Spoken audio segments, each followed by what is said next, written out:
ถ้าพีผ้าน้องพญานรงค์เว้าบ่จงเบิ่งสีแสงย่ำมื้อแลงช่วงค่ำคืนที่บ้านสวนกับพี่น้องเสียงกิ่งหลีดเล่ไล่ห้องละงมนะครับเป็นเสียงธรรมชาติอากาศเย็นสบายดีเด้พี่น้องเบิ่งอยู่ในขณะนี้มันอาจสิมืดไปแน่จักหน่อยเนาะแต่ว่ามื้อนี้พระจันทร์เต็มดวงเด้อากาศก็เป็นสดชื่นเป็นตาอยู่ขนาดกับพี่น้องนี่ล่ะคือย่ามแล้งความสุขแบบบ้านๆที่ได้สรรสร้างขึ้นมาด้วยความคิดความอันของเจ้าของว่าซั่นเถาะ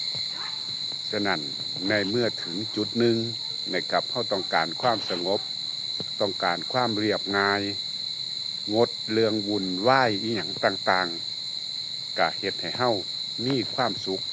ตามอัตภาพตามความเป็นอยู่ของเจ้าของกับพี่น้องนี่คือถนนหนทางนะครับช่วง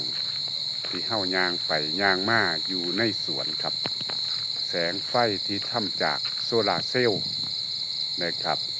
มันก็ส่องแสงสว่างไปมันก็ส่องแสงสว่างเห็นให้เฮาสบายตาสบายใจครับพี่น้อง